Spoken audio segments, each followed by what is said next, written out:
This is no joke.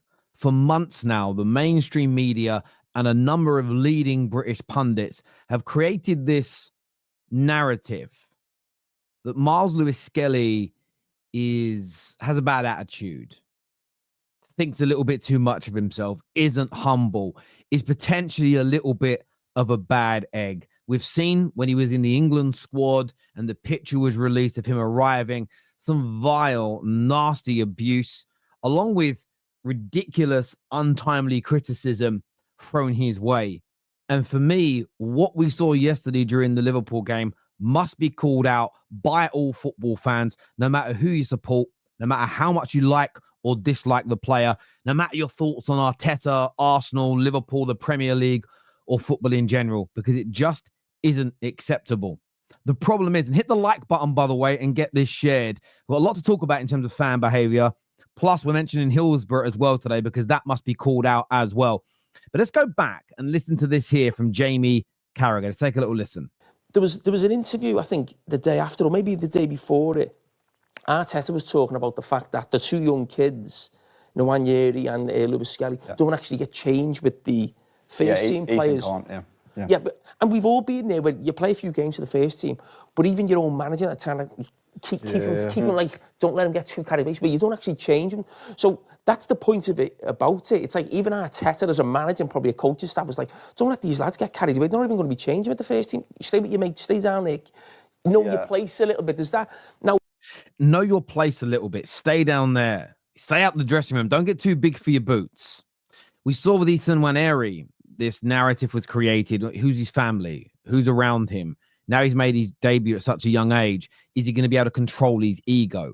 For me, this was a disgrace. The reason why Ethan Nwaneri and Skelly were getting changed separately is because at one point, they were both under the age of 18. Then Skelly turns 18 and can be in the dressing room because he's now an adult with the other men in the squad.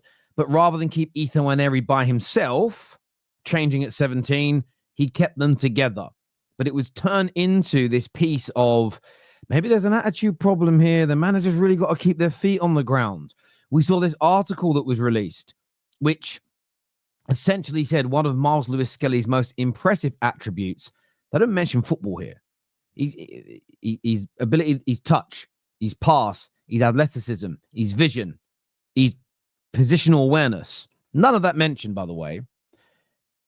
Is his ability to use his body to protect the ball and beat players. Fair when you start reading that.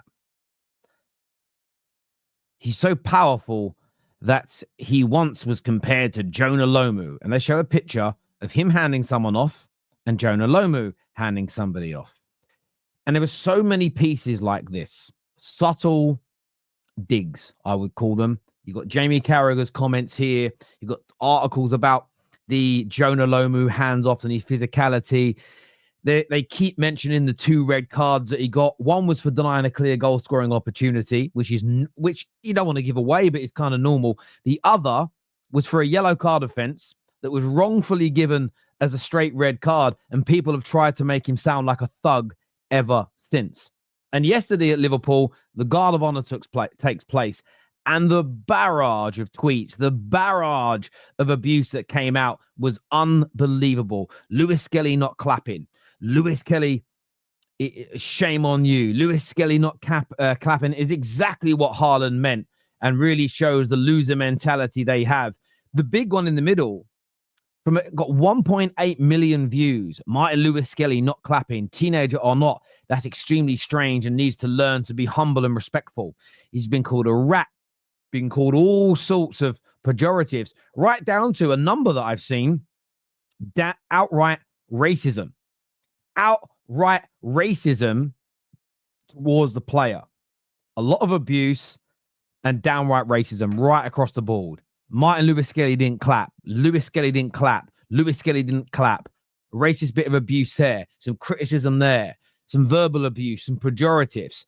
And the problem is, as soon as a few people saw it, because of the articles about him handing off and using his body, because of the things that Jamie Carragher has said, because of the lies spread about his red card issues and his temperament on the football pitch, because of the mainstream media pundits saying, can he handle being in the first team? What's his attitude like? What's the family he's got around him like? Will his feet be kept on the ground? Is he going to be a bit of an arrogant so-and-so? Because of this entire narrative that's been created, people believed it. They didn't even check. They didn't check to see what was going on. They just spread the lie as well. And that led to a massive amount of abuse. The crazy part about this, which is kind of being ignored somewhat by everybody, is there is photo evidence of him clapping. Photo evidence of him clapping and video evidence. Yeah. You can see at the beginning. We'll bring it back. We'll turn it down so you can hear me. Brings his hands out. And here he is. Starts clapping. Now, granted, he's not. Woo! Woo! He's not going crazy. Why would he? He's not at a Taylor Swift concert. What are people expecting him to do? Get on his knees? We're not worthy? He there, as you can see, is clapping. He's doing this. He's clapping away, okay? He's doing it. There's video evidence of it. There's photographic evidence from multiple angles. Where and why did this lie start? And the worst bit for me is, again, zero word on the abuse, zero word on any of this from the powers that be. They have created a version of this player like they did with Raheem Sterling, like they tried to do with Ethan Nwaneri, that I don't believe exists. This is an educated, young, humble young man. I've heard his mother speak, who seems grounded, articulate, of course, loving and caring and protective of her son, but no arrogance, no aggression, no one that thinks they're above and beyond reproach. This narrative absolutely stinks. The hatred towards this man is an abomination. And as I said at the top, this should be getting called out by TalkSport today, Sky Sports, TNT Sports, all the famous pundits. If a gooner ain't talking about this, what are you doing? He's your player. For me, this is an absolute disgrace. Now, aside from this, there's something else I want to address that's very, very serious from yesterday from a fan perspective. I've seen a number of these tweets go out from big Arsenal accounts talking about Arsenal laying flowers at the Hillsborough Memorial with dignity and gave Liverpool a guard of honour out of respect. And then talking about the banners that were made to mock Odegaard, to mock Arteta and have a little bit of fun. And I have to just say the correlation here, using the tragedy, the heartbreak, the harrowing tragedy that is Hillsborough as an opportunity to point score against Liverpool, is dreadful beyond belief, and it's an abomination. Yes, Liverpool showed respect to Hillsborough like they should. Yes, they gave a guard of honour, as they should. But this does not mean that Liverpool should not be able still to have a little pop at Arteta, to have a little bit of a pop at the captain, and have a little bit of fun. This is absolutely normal, and it should exist. It should exist. It really, really should. I feel that there's a sanitization of the sport that people always try to apply to it. And I always stand by Arsenal when people say they over-celebrate. Their fans shouldn't be so giddy. Their players should remain humble. They shouldn't celebrate wins unless it's for the trophy. I defended Arsenal every step of the way on that, and I stand by it, and I do not change my mind. But using the Hillsborough disaster to point score, we're classier than you, is a load of old nonsense. I get Arsenal fans are frustrated that they get called out, they get ridiculed, they get ripped into whenever their club does something funny, whenever their fans mock another football team. And I stand with you on it. But don't use the death of football fans as a way to point score and take some kind of moral higher ground. For me, that's horrendous. Genuinely horrendous.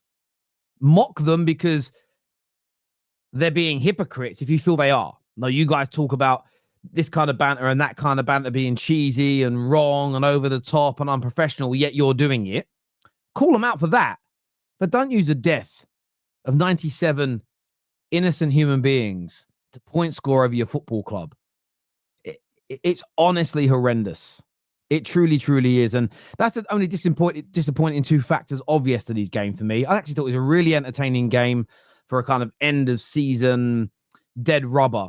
But the disappointing factor was, one, the abuse of Miles Lewis-Skelly for zero reasoning. And in the end, the racism that he suffered, plus the mocking of the Hillsborough dead. And it is mocking because you know there's no correlation between those two things, over a bit of harmless banter between the fan bases. For me, all groups in this should hang their heads in shame. Hit the like and the share button. Make sure you're subscribing. And we'll see you all again soon.